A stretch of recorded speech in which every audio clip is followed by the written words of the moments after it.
Hi, good morning, Stephen Templeton. How are you? Good morning, Gia. Going well. Thank you. Excellent. Now, before I start diving in and having our chat, I'm really curious, where in Australia are you based? In Queensland, Redcliffe, Okay. And what's the weather there at the moment? Because I'm not too familiar with Queensland, I must say. very hot.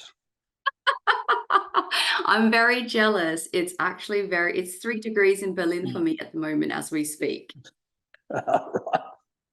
Well, we Um, just come back from Europe, so yeah, it was ah, -5 in London when we were there. Yeah. Welcome, welcome. Yeah. So first and foremost, Stephen, thank you so much for taking the time to speak with us today at Shares and Value. So just to give a bit of context to our audience, how long have you actually been a member with Shares and Value now? Coming up 2 years now. Okay, so that means that you joined us in around 2022, is that right? That's correct. Yes. Excellent. That's a nice inning. And what inspired you? And I guess given that there are all these other research companies out there, what made you choose Shares and Value? We had invested in property all of our life. Hmm. Property was selling well, and we were retiring, and we wanted to have an income base, Hmm. and also to be able to operate our self-managed super Hmm. in a way where we had control over it. So we looked around. I tried some of the larger ones, never did any good, and then I come across Shares and Value, and I Hmm. liked their philosophy. Brilliant. So you basically joined us so you're more of an income-based investor, would that be right? I'm a bit of both. I work at 80-20 Hmm. portfolio, Hmm. so 80% more secure investments and 20% risk. Right. And how long have you actually been managing your own self-managed super now? Only since I started with you guys 2 years ago. So probably a month before that or two. Okay. And yeah, That's tremendous. So you said that you tried some other research companies before Shares and Value. Is that correct? yeah, look, you do the usual Google. Mm-hmm. I tried a few of them, and what I found was because they were so big, by the Mm. time I got onto their buy recommendations, it was too late. Okay. Everyone was beating me, and I wasn't getting anywhere. Mm-hmm. And so I was looking for a company that would give me more of a personal service, and that's what Shares and Value have proven to be. Excellent. And which makes me segue into that question around like the service that you've been receiving and the relationship that you've been cultivating with our account managers. Like, how frequently do you have connection and contact with the account managers? As I get all your emails, I get all your recommendations, so Mm-hmm. that's generally enough for me. Every now and again, if I've got a question or I'm concerned about a share, then Mm-hmm. I will email Scott, and I would have to say your turnaround response is excellent. Excellent. Well, I think that's the personability of what we've always prided ourselves on. And when you say like getting all the emails, I mean, we send some pretty intense reports, and quite in-depth analysis. So do you actually like review every report, or how do you actually consume our content and make critical decisions? Right. I have a look at what you've sent through, and then I make a Hmm. decision straight away whether it's an interest to me or not. Hmm. Then, yes, I read the whole report. Excellent. And then, I guess out of all of the reports that you receive, what's the percentage of the buys that you act on? To start with, my buy recommendation would be probably 1 in 3. Okay. At the moment, it's probably 1 in 6. Okay. So you're a little bit more, and may I ask why you're a little bit, I guess the word is not pickier, but, before it was 30%, now it's probably you're looking at 15%. Hmm. It's because I've got most of them, the ones I love, my 80% is set. So Okay. now I'm getting very picky and ones I feel are going to be good income earners for me in the future. And most of Mhm. them are long-term investments I'm looking at. And do you have like an investment framework or boundaries that you set in place so that you make critical decisions logically? Yes, It's got to be something of interest for me, but it's got to stand out as something I could do quite well. My boundary is 80% always to keep in an income base Mm-hmm. and a strong, either blue chip or close to blue chip. Yep. And then I have 20%. When that 20% makes money, and particularly if it's getting to 50 or 100%, I take out what I invested and then I Yes. stick that back into my blue chip. So I'm growing my blue chip investment all the time, as well as my risk management. You make very logical decisions. I like that, Stephen. So the next question I have is around our webinars. So do you actually attend our fortnightly webinars? I attend every one. If I can't, I make sure I listen to it as soon as I can.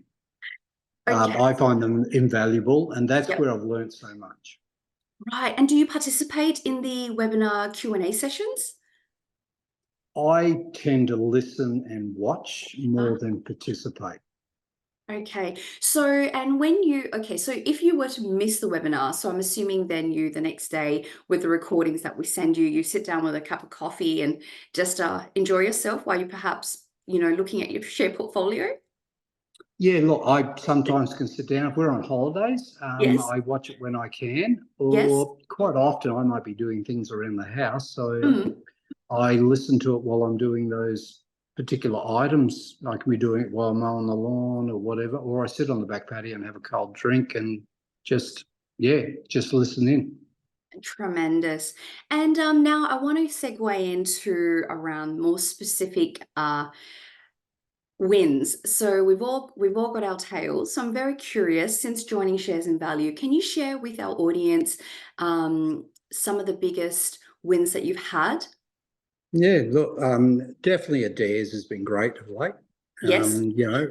50% up, plus I'm getting dividends. So I couldn't be happier than I am with Adair's. Flight Centre's another one.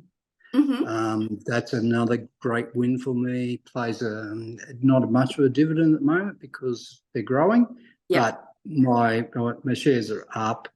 DYL, it's up nearly 70% for me.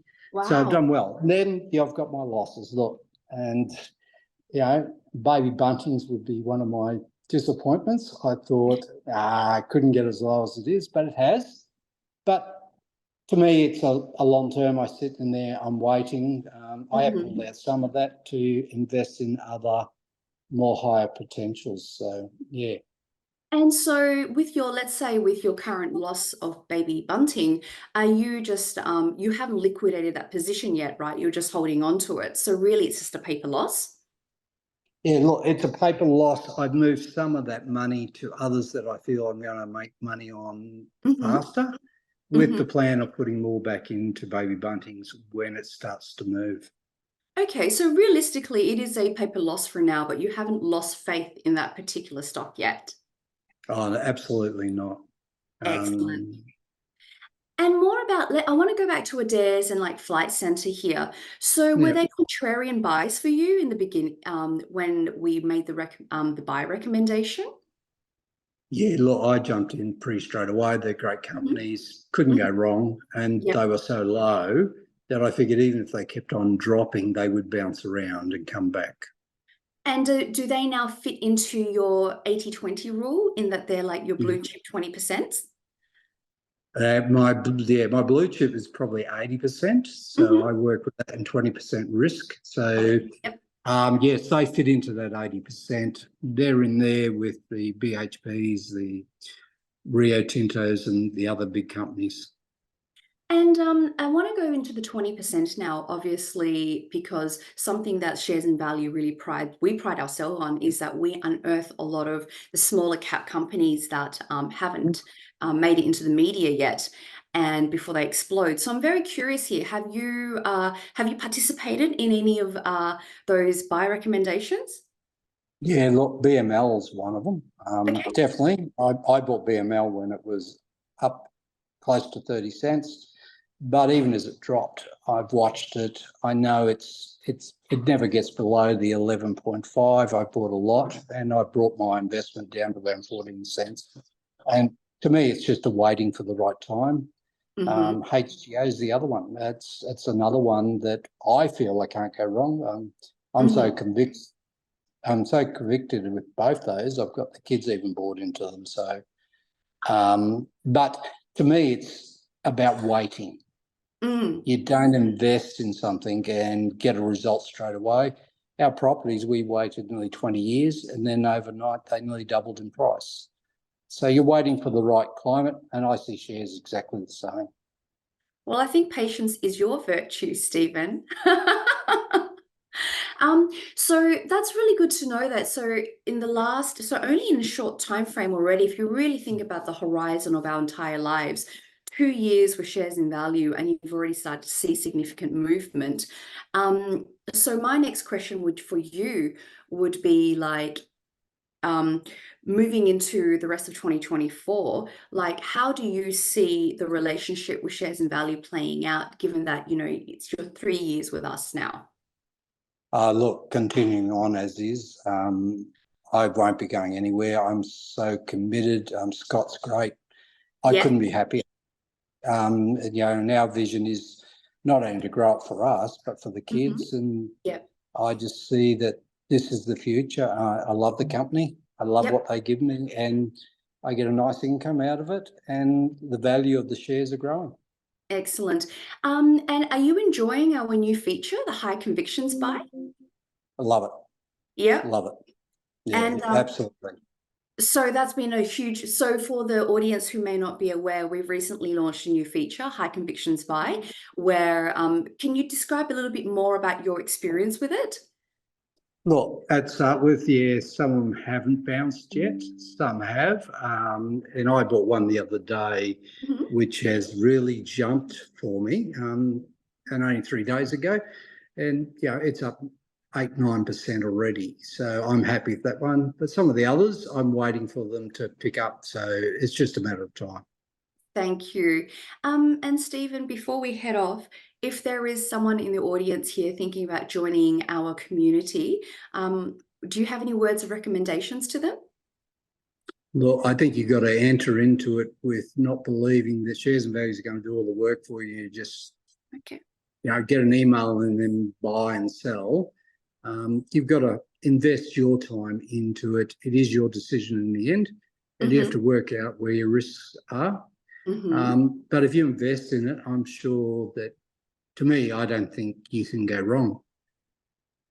Thank you very much, Stephen. I think that's probably exactly the point with all of the clients that I've been speaking with. It is a collaboration. It's not the holy grail, it's a collaboration where we do the lion's share of the hard work, and all of our astute investors then can make critical decisions with the salient key attributes of the information we deliver to them. Oh, I totally agree. If you expect to make 20, 30, 40% in the first 3 months, you're heading for disaster. There's short-term and there are long-term investments, and you just got to play your portfolio, I believe.